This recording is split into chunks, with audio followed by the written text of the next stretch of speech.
What's up, everybody? What's going on? It is your boy, Mature the Server, man.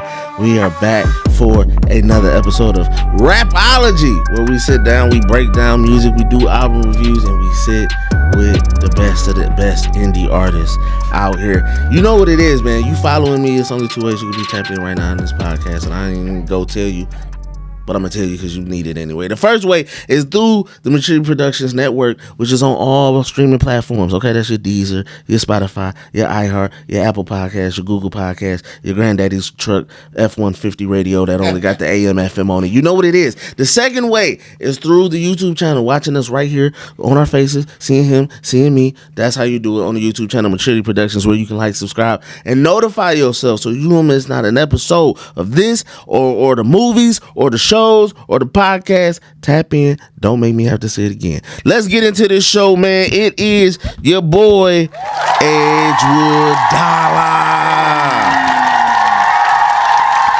Listen, I had to bring brother came through, you know what I'm saying? He was like, hey, you got all the equipment and light up. I said, hey, this is real work right here. I was like, don't make me turn it on. He was like, oh, turn it on. I said, we gonna turn it on. Cause listen, that's why he's the GOAT.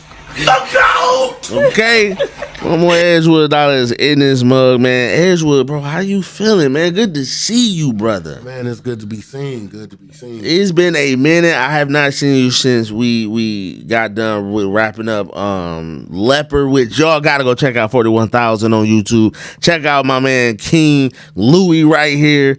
Did his thing, selling people mamas for a pack of backwoods. You know what I'm saying? The funny thing is, I don't even smoke backwoods. It was good for the camera though. It was a really great line for the movie, man. Edgewood, man, I want people to kind of get to know you first before we get into like all the great multifaceteds of you. When I met you, obviously, we talked about this just now about how like you was rapping and I had to come in because I was like, what? Yeah. What the hell is happening in there? You know what I'm saying? But before you got to the music stage, you have this whole other story and part of your life, man, that you've been through. So kind of walk me through Edgewood kind of making his way to like that night on stage when I met you, because that's not obviously where you start. Right. And so kind of walk me through to that moment when you are out here, you performing, you putting your stamp on things. You had the video I had seen and stuff like that. Like, what got you through all the way up until that point? Oh man, well, first off, how much time you got? Man, I got time. Listen, I got time. Not that much time, but I got time. No, I'm kidding. Okay, that being said, so to go a little bit into my background, first and foremost, I was spoiled rotten as a child. Okay. And my grandmother did a good job at making sure I didn't want for anything. Shout out to Grams. Yeah. Rest in heaven. Long story short, that created a desire in me to always have whatever I wanted. Okay. I started smoking weed at a very young age. I was like 11 when I first started smoking weed. Really? Yeah. I think I probably had a cigarette at 11. No, I was... And I had snuck that one out the pack. Like, no, I was full-time smoking. Okay. At 11. And like I said, I was spoiled, so I always had expendable money. Right. You know what I'm saying? So at 12 years old, I was buying quarter ounces of weed. At 12? At 12. Wow. Now, people be saying they've been smoking, but that's from 12 to 11. That's wow. Yeah. Oh my God. Jesus. Yeah, but we had two different childhoods for sure. Yeah, I was high off life. No, he was just high. I was just high at 12. Okay.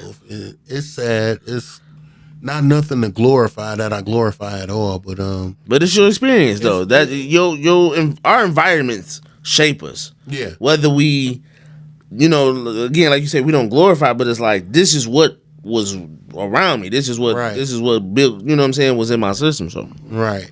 And I want to first and foremost give credit to my mom because she did an amazing job with me, even though I did a lot of dumb shit. Mm-hmm. And I was extremely good at hiding what I was doing, you know what I'm saying? And it was easy because my mom, in efforts to take care of me and my brother, was always working. Right. I had a lot of time alone where there was no adult supervision because she was out going to grind for us. Hustling, yeah. Doing an amazing job, I might add. But I end up getting caught smoking weed. I got caught by the manager.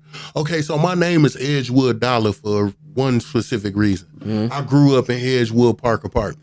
Okay. In Pontiac on the north side. Okay. Yeah. Shout out to the Yak.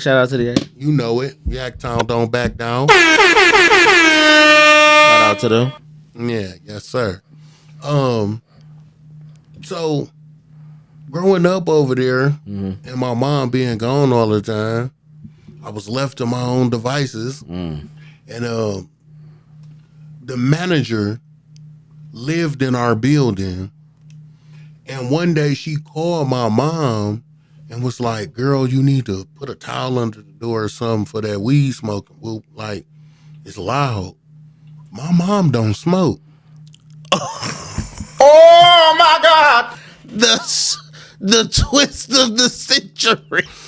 She trying to do moms a favor. She's spilling the beans. Told on me. Got me in. She said, girl, you need to put Yeah. Girl, I'll be firing up too, but you need to put a towel. Your mama what? Right. A towel? Yeah. So dang. Needless to say, I got my ass whooped. But even more terrifying than that, my mom made me call my grandmother who spoiled me. Now, my grandmother who spoiled me is my father's mother. My father was around, a weekend father, but he's a truck driver, so he was gone a lot. Okay. But I always wanted to be at my granny house anyway. She gave me whatever I want. Had all the good snacks. Granny. Had central air conditioning. Had that cable with every channel. Oh, yeah. Yeah. My game systems was over there. All of that. So I always wanted to be over there. So when I got caught smoking weed after getting my ass whooped, my mom made me call my grandmother and tell her myself that I had been caught smoking weed. Terrifying. So subsequently, I wasn't spoiled no more. Dang. I was cut off from that well. Right. But how do you tell a 12-year-old who has received any and everything that he's ever wanted without question that he can't have that anymore? So let me tell y'all, spoiling y'all kids rotten and being their friend is not helping them at all. Because I started having to figure out how I'm finna get this shit on my own. Right. You know what I'm saying? Because you still want it. I still want it, and I'm gonna get it. And I'm gonna get it. Fatality. Go get it. I'm gonna get it. So I wasn't old enough to go get a job. So, damn, how I'm gonna get this money? These new J's finna come out, and I want them.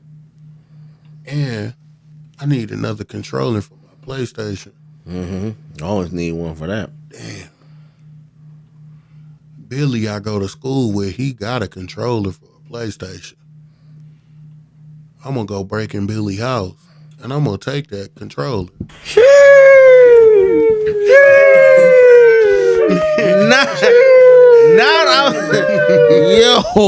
Now let me hit up Billy, see if I can borrow. Nope. See if he don't want it no more. Nope. Billy, I know where you stay. Yeah. You invited me over. We played No Mercy 2000. Right. I'm coming to your room. That's the third room on the left upstairs. And I'm coming in your room to take that controller. Because we ain't had no upstairs, so I was already jealous about that anyway. Billy was the target. It's over, Billy. It's over. Oh my God! Fatality. Done. Okay, so that became the new game plan. Yeah, that was the game plan. And my first strong arm robbery was for a Game Boy Color. It was purple. What, a purple one at that? Yeah, with Was it the see-through purple ones? with Pokemon Yellow Edition. Yeah, Yeah. I might take that too. yeah. I ain't gonna. No lie, strong arm. This little boy had one, and he had the little case with the games in it and shit. Oh. And I literally snatched that bitch out of his hand and pushed him over, Oh. grabbed the case, and took off running with it. Oh. Yeah. Did he chase you back or you just sat there? No, he sat there. He cried for a second. I think I remember him getting up to go run for his mom. And It was too late by then. You gone. I was gone. Dang. Oh my God! Sheesh. But I'm gonna spare you all the other little inside stories as to some of Right. my crazy harebrained schemes to take over the world, Okay. one item at a time. One item at Oh man. But so needless to say, a life of crime starting with, home invasions, strong arm robberies, retail fraud. Your boy was not opposed to retail fraud. Not opposed to Not it. at all. So all of you boosters out there, I remember that struggle. Y'all brave as hell today with this technology. They Back then, I swear, me and my mans them used to go into Myers with shopping carts, with garbage bags lining the bottom of the carts, and walking around like we shopping. I'm talking about we spend 30, 45 minutes walking around, hand picking the shit that we know we stealing. Right. And it was crazy because we had an adult who was the driver. And he would sit out there and we literally pushed 2 entire carts right out the front door. Now, this predates them having the barcode scanners at the door. Right. There was just door greeters. Right. But the door greeters used to rotate every 30 minutes. And we knew this. So we catch them in the process of rotating and walk right out. Throw that shit in the trunk, bone out. But how they not be like, hey, where you going with all these bags, garbage bags? Because we were smart. Like, we knew when we went in there, we had started out in the grocery part. Right. So it looked like we grocery shopping. And then we had circled. This is why it took so long, because we made it look real. Right. Shop. You actually over here, do I want the brown rice or the... Right. Right. Well, we was young, so it was more, we getting regular Cheetos or hot Cheetos. That's crazy. We need some pizza rolls or some Hot Pockets. You like the combination piece of rolls? Or Right. just the pepperoni? I don't really like the sausage on there. Knowing whole well that our full rotation of the store Right. would take us through the toy department. And we had started to learn what items were hot ticket items that we gonna get money for. Right. It wasn't like we was stealing for the items for us. Right. We was stealing them to go flip. take them somewhere and go sell them. Yeah. Pokemon card, Yu-Gi-Oh cards. Oh man, we made it. We had a gamut on them. But anyway, crime. I started getting older. Crime started getting progressively more risque and but high risk, high reward. And for a while, man, I was untouchable, Say, bro. And it gave me the confidence to get even wilder and wilder with the shit that I was doing. right. So my first time actually being arrested, I took the police on like a 15-minute high-speed chase. Yeah. He like, I can Yeah. steal and drive. Yeah. 17, no. Yeah, 17, I had a run-in with the police for some marijuana, but they didn't arrest me. This was when I found out that at 17 you could get released on your own recognizance. My mother was not notified or anything like that. They gave me a citation, which I balled up and threw in the garbage, not realizing, no, that shit follows you. That shit follows you. Okay. But fast forward to September the 11th, 2008. Wow. That is when I got into... It was a year after I graduated. I got into a high-speed chase with the police and ended up getting arrested. Okay. And I got caught with 2 guns. I knew my life was over. I said, they finna give me life. I don't know no better, bro. Fatality. Jeez. They finna give me life. I done made these people chase me in this car. Right. I had 2 people in the ride with me, which I stopped in 2 different times and let them out, and they got away. I almost got away, but you can't beat them radios. Man. You can get out of sight of them, but as long as they can radio what direction you going in, right, they're going to close on you. Okay. And that's what happened. And I ended up getting arrested. And, did they beat my ass? Yeah, they beat my ass bad. Oh my God! Yeah, they beat my ass. And, after I was already cuffed, right, already ass had been well whipped, they let a K9 out the car, and that bitch grabbed me and, oh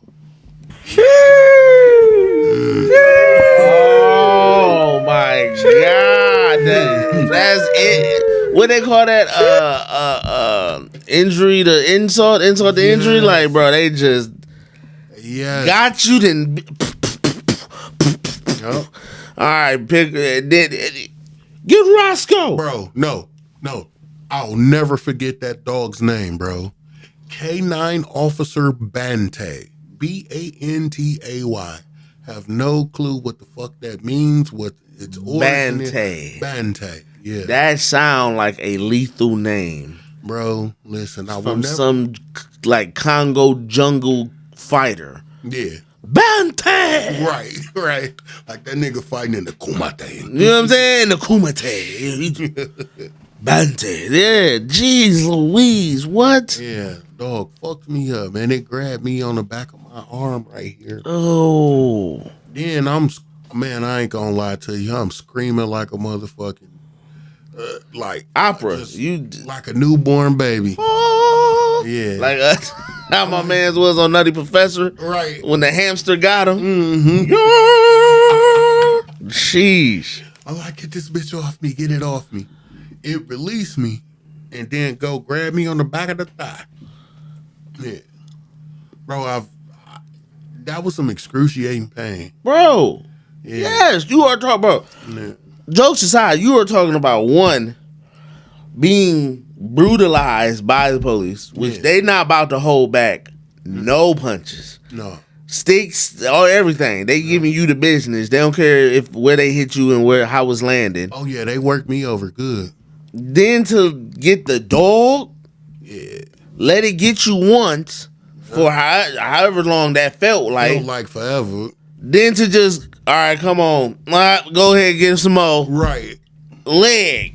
Like, bro, that has to be at least a 20-25 minute experience of just brutality on your body. Like, that alone, I would. Yeah. And the other 2 done got away at that point. He went this way. Y'all put that dog on that motherfucker too, goddamn it. I am not about to take this by myself. I ain't even gonna hold you up. That's in my crazy. head, when they let the dog out, I was thinking that the dog was for my mans who had last because it hadn't been far from where I ended ended. So I thought they was going to look for him. No, they brought it out specifically to pay me a lesson for making them chase me. Man. Yeah. Like I said, I thought I was over. It was over.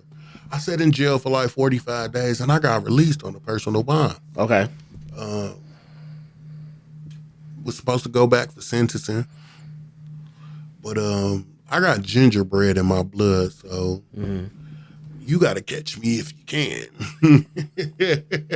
I've never been a turn myself in type of guy. Like, never, not once. I did not know where you was going with that line. Yeah, I got gingerbread in my blood because you got to catch me if you can. God damn it. This motherfucker don't miss. Duh. Yeah, so Didn't turn yourself in. I didn't turn myself in. I went on a run, and when I finally got caught, once again, I'm thinking it's over. Okay. They give me probation. Mm-hmm. I get back out. I'm still fooling. I'm still robbing shit. I'm still kicking in doors. I'm still like scrapping metal, breaking into shit, taking all. Bro, if it could be removed and turned into a profit, I was for it. What? I was all for it. That's why he's the GOAT! The GOAT! Man, what? If it could be removed and turned into a profit, I was for it, bro. So you didn't have that moment after the chase, the beating, the dogs. You never had that moment of like, if you get me out of this, God, I'll never do it again. Hell no. It was just like, and now back to your regular programming schedule. It was like, man, they called me on some fluke shit. I wasn't even on no mission when I got flicked. So I ain't never been caught for nothing that I was out here doing in the streets for real. I got pulled over because, like, traffic. I made a right turn, and the first left was the left that I was supposed to make. But if you think about turning off a right-hand corner onto a main street, the left-hand turn lane is also turning back left going past you. You get what I'm saying?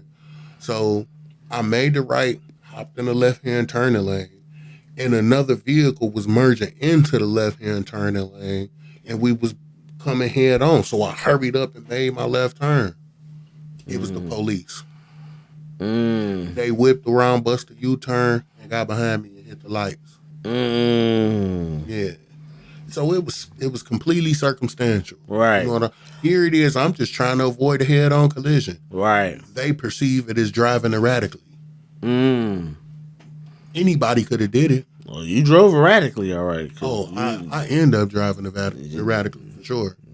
That is wild. Okay, so so I get it, because in your mind you kind of like, I ain't never been caught at what I'm good at doing. Yeah. I got caught on, like you say, on some fluke stuff, technicality.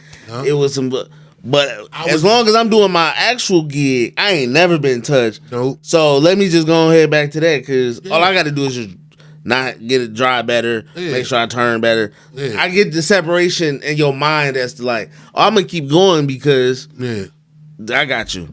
Completely. It's like Jordan. I ain't never lost in the finals. Right. I might have lost during the season. Right. The game in here, I was sick. Team Scotty was down, but I ain't never lost in the finals. Right. Got you. Right. Okay. So, after I get out on probation and I'm still wilding, I had an 18-month probation sentence. Okay. Bro, I made it 15 months through that probation. And what happened? I got apprehended by the police. One morning I come out my house and they stormed the crib. It was like 12 cars out there. What? Yeah, they hopped out, weapons loaded and armed and all that good shit. What? Yeah.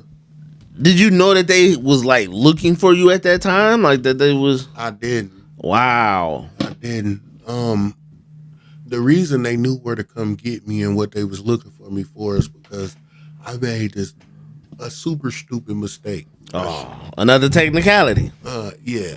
I made a super stupid mistake rushing. It was a home invasion. And I knew the schedule. I had been laying on this spot for like 2 months. And I knew the person's schedule.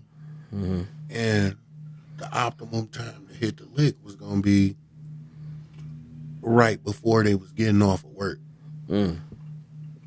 Something, I want to say it was me doing a favor for my mom, had me running kind of late, and I was rushing, and I forgot my screwdriver that I used to take my license plate off my car. Oh my God! So I know it's super stupid, but so I got hip to this method of hiding your license plate that's temporary. It's so simple. You take a napkin and you wedge it over the license plate and you block the license plate. But it's made to be like that so when you pull off, the napkin blow away and you don't got to take the time to get out and put your plate back on and all that shit. You're hiding the plate because you're committing the crime. You don't want nobody to read the plate. But you also don't want to have to take no chance at pulling off no plate on the car, getting pulled over. Right. So it's kind of a way to mitigate it. Okay. Apparently, the napkin came off the plate before I even bagged into the driveway. Yeah. And somebody witnessed the license plate. So they was able to come straight to me the next day. Oh. Yeah. Subsequently thereafter that, I got sent to prison. Subsequently. All right. Yeah, I got sent to prison. Okay. Now, this is the first time you've gone. Yeah. Okay. So when I initially got sent to prison, I was doing a little meatball sentence. I got sentenced to a 1 to 5. Okay.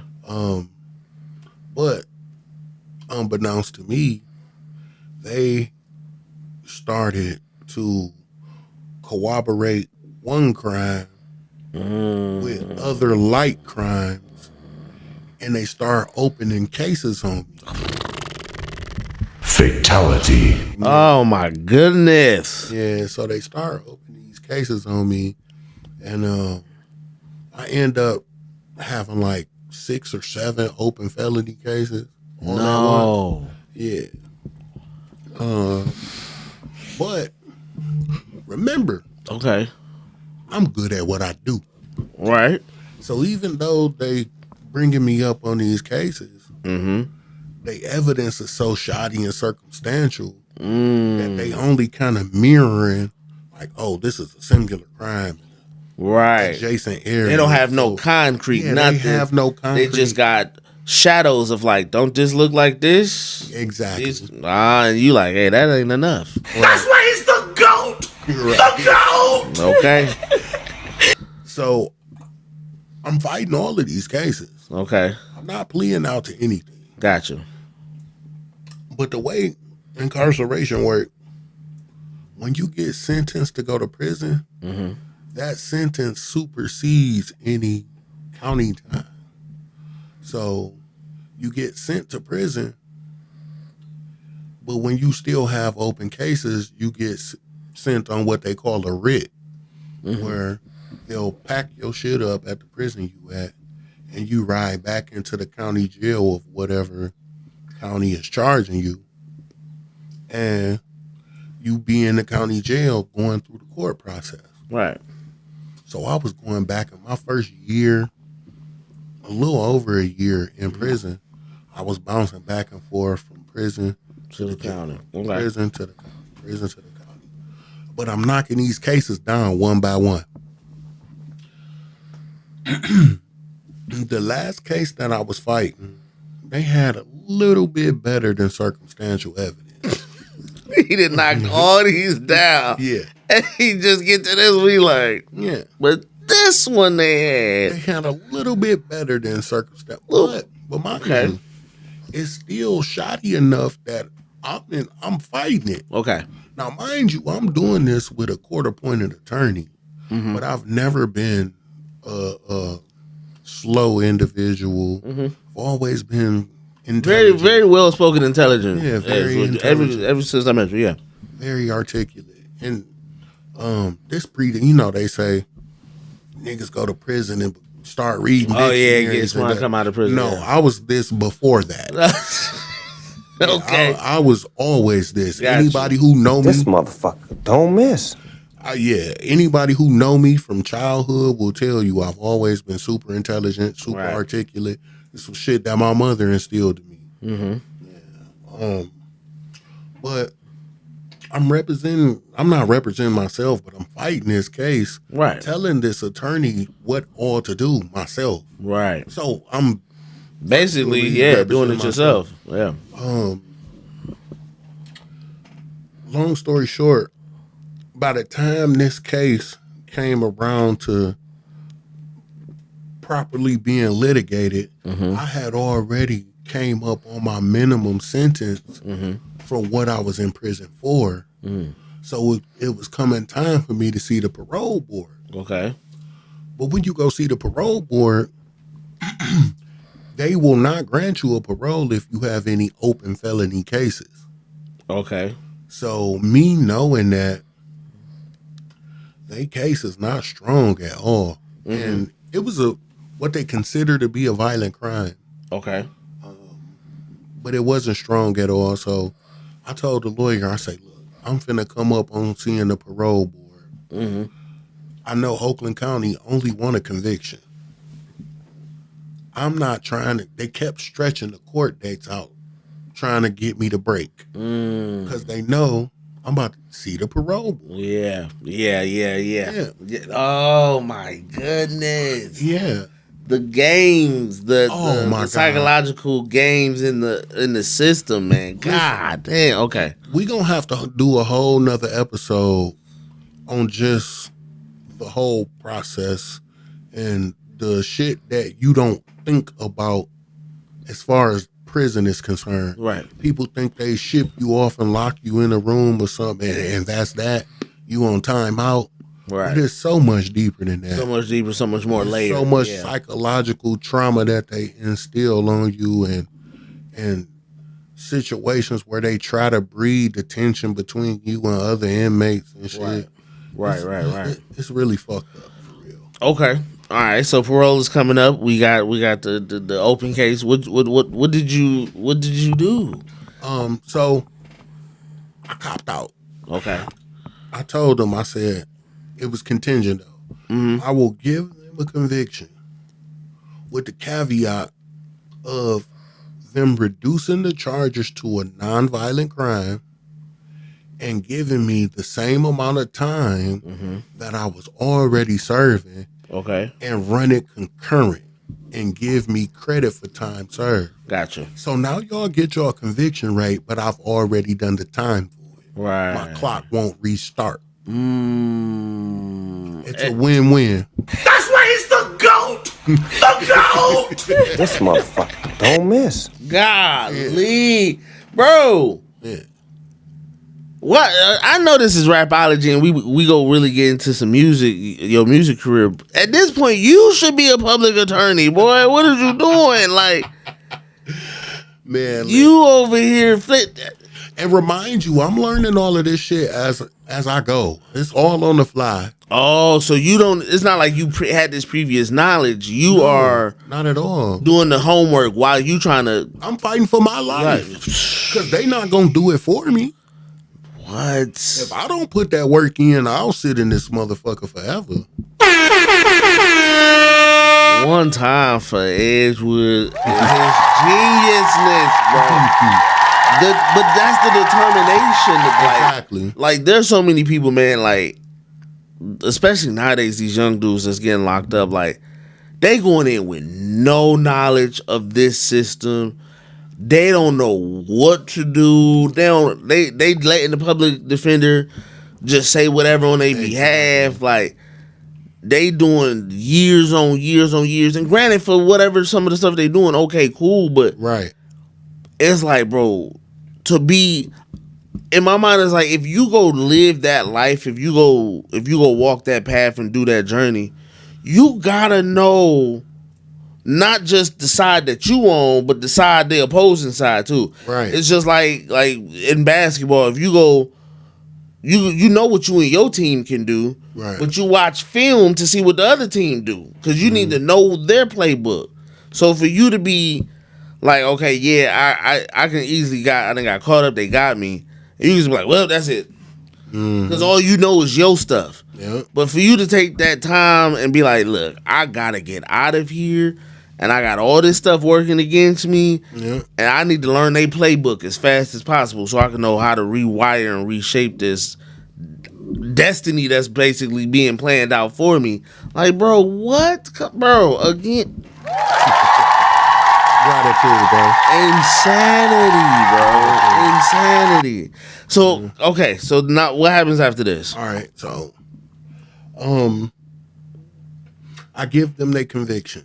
They Okay. give me the terms that I asked for. Okay. So now I'm in the mindset of, hey, I'm about to go home now. Okay. I skipped over the fact that I had saw the parole board by this time. Right.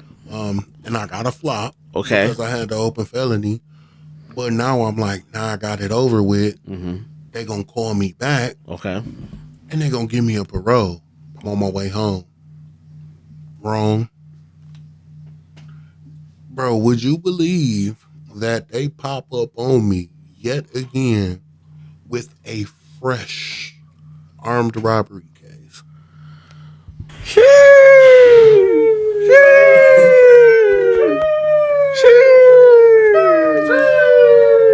Hot off the press. Yeah. And I ain't even gonna get super into detail. Long story short, a year and a half of me being in the prison, I was sentenced to a fresh 9-year sentence. So that take me to 10 and a half years. Fatality. Oh my God. So when they hit you with that case, Yeah. were I you cried already like a home? baby. Were you home at that point? No. You were just doing that. I never made it home. So you were doing that year and a half from now all the fights to the other cases. Yep. And you like, cool, do this year and a half, I'm gonna go home. Yeah. And while you in there, they like Surprise, surprise. they like Jackie Chan's uncle on Jackie Chan, but one more thing. Exactly. And then just laid that one down. Now, was that one was the new one that added the 9 years? Was that something that when they brought it up, you was like, oh, that one? So, no, not really, because Okay. what I failed to mention, the last case that I remember I was telling you on, they kept stretching it out. I was fighting. Right. That they wanted the conviction for. I had a female co-defendant, Okay.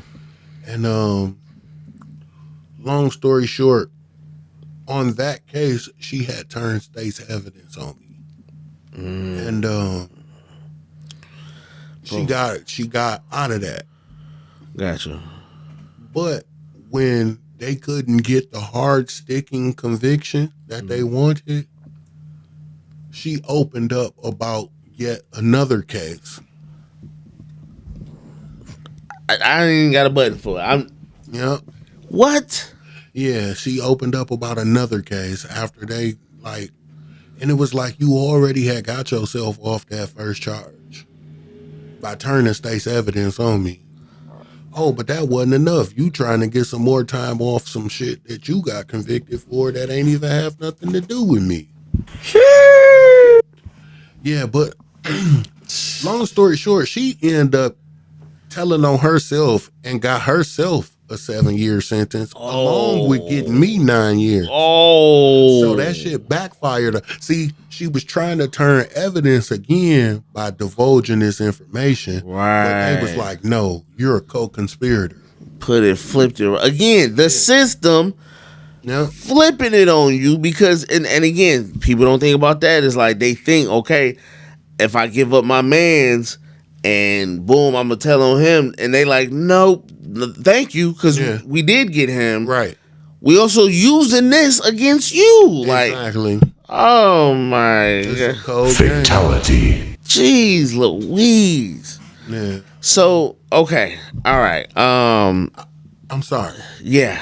I just kind of want to get past this now. Yeah.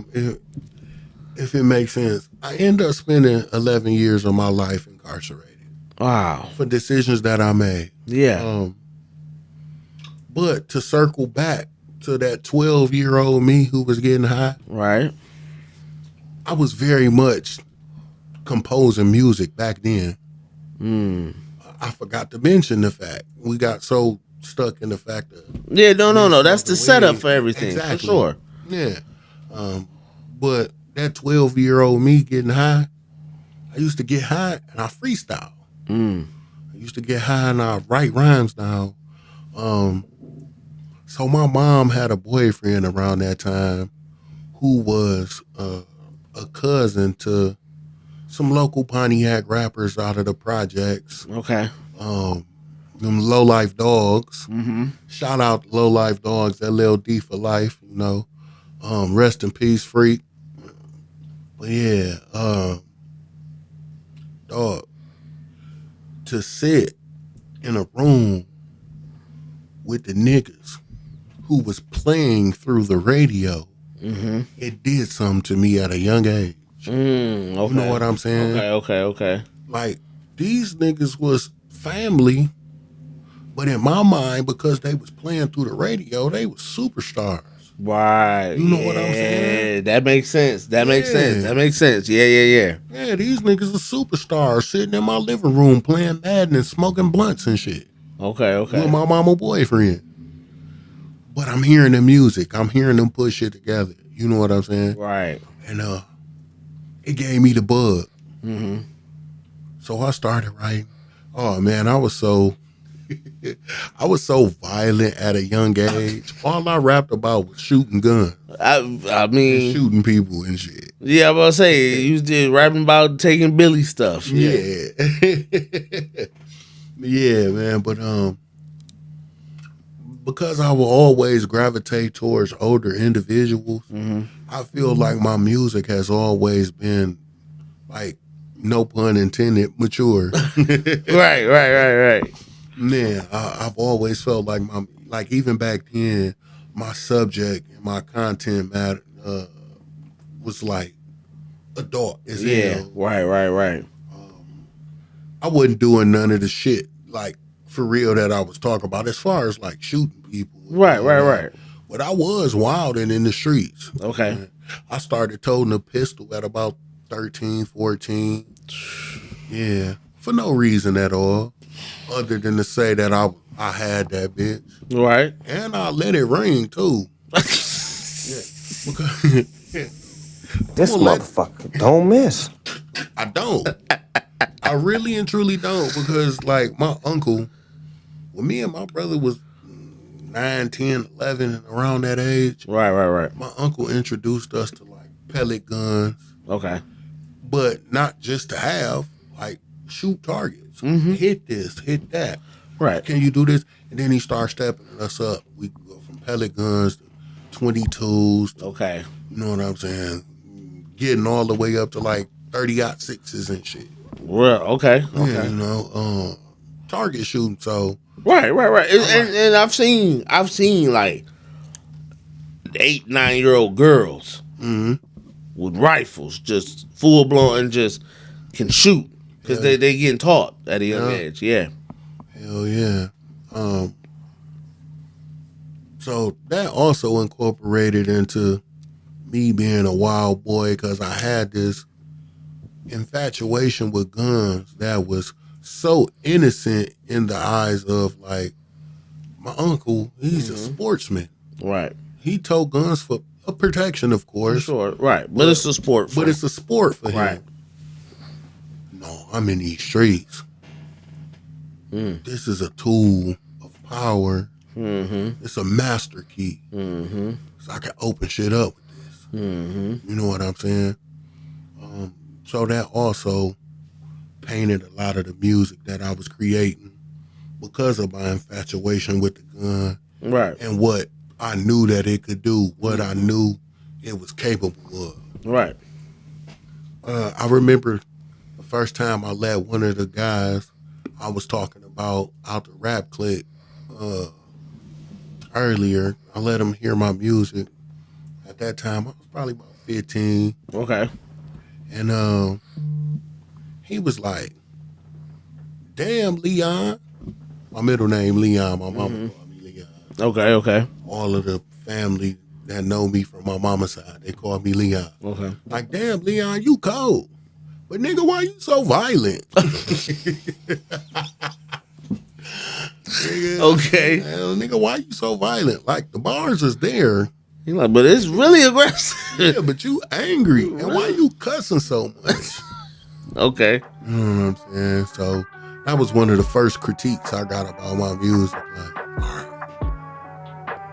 dial that shit back. Okay. You know what I'm Okay. All right. Well, hold on. We go ahead and take us a break. We got Edgewood Dolla in the building. This is the Rap-Ology podcast, man. Again, appreciate y'all always for tapping in with us. We're gonna take this break. We're gonna come back. He said he wanted to get on the mic and spit something, so I'm just trying to see if he gonna come through with it. You know what I'm saying? With the real deal. So, you know, I got an infinity clip on this one. So we gonna see what's up. So we gonna go ahead and do that. We gonna go to this commercial break, and then we gonna be back after this. Hey.